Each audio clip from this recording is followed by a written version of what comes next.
복음을 전하는 삶을 살다가 감옥에 갇힌 사도 바울은 디모데에게 복음과 함께 고난을 받으라고 권면합니다.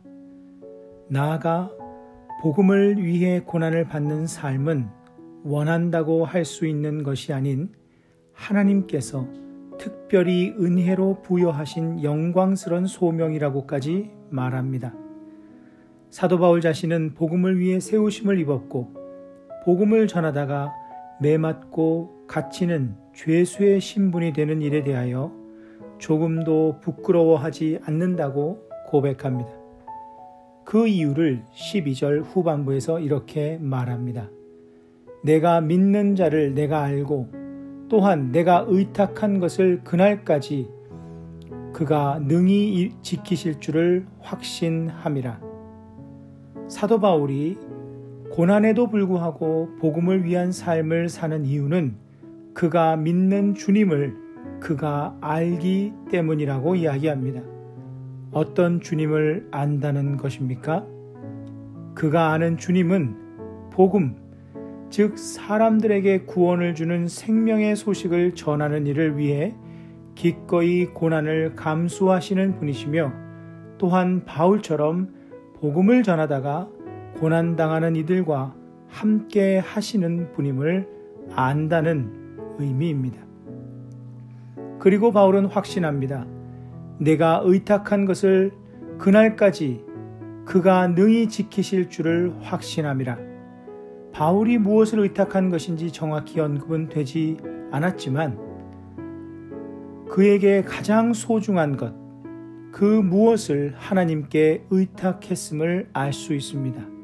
즉 자신에게 가장 소중한 생명까지도 주님께 의탁했다는 뜻입니다. 자신의 소명을 마치기 전까지는 자신이 고난을 당하더라도 하나님께서 자신의 생명을 보존하시며 그의 삶을 힘있게 붙잡아 주실 것을 확신하였습니다. 오늘 우리는 2000년 전 사도 바울이 살던 때처럼 복음으로 인해 핍박하는 사회나 민족적 환경에서 살고 있지 않습니다. 물론 타민족 선교를 하시는 선교사님들이 당하는 고난이나 복음을 아직 받아들이지 않는 가정에서 겪는 고난 또는 불편한 상황은 있습니다. 그러다 보니 바울 때처럼 복음적 삶을 생명을 걸고 살아가려는 사람이 많지 않습니다.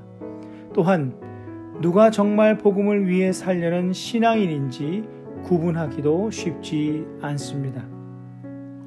그러나 복음의 가치, 신앙 중심의 가치로 이 세상을 살아가다 보면 반드시 고난이 있기 마련입니다. 그 모양과 성격이 다를 뿐입니다. 내가 하나님의 사람이기에 감당해야 할 개인적인 복음의 삶이 있습니다. 또한 개인적인 영역을 넘어 우리가 살고 있는 공공의 삶의 영역을 생각해 보십시오. 하나님께서 나에게 보내주시는 내 주변의 사람들을 구원의 하나님께 인도하기 위해 우리는 하나님의 사람으로 살며 선한 영향력을 끼치며 살아야 합니다.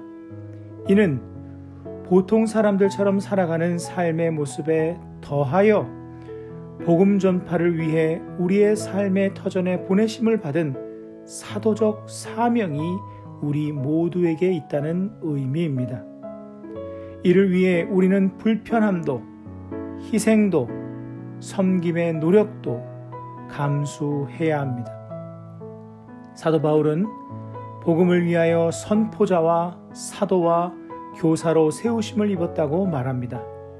복음을 전하는 자, 선포자, 복음을 위해 보내심을 얻은 자, 사도, 복음을 설명하고 가르치는 자, 교사를 의미합니다. 우리에게 이미 복음이 주어졌고 주변에 넌 크리스찬들이 있다는 것은 우리 또한 삶의 터전에서 복음의 선포자요, 사도요, 교사로 부르심을 입은 자들임을 잊지 말아야 합니다. 또한 그러한 삶을 살기 위해 불편함, 희생, 섬김 등의 모습으로 감당해야 하는 고난이 우리에게 반드시 있을 것임을 알아야 합니다. 그것이 주님을 닮은 삶이며 주님께서 보호하시는 사명자의 삶입니다. 말씀을 기억하면서 기도하는 시간을 가지십니다.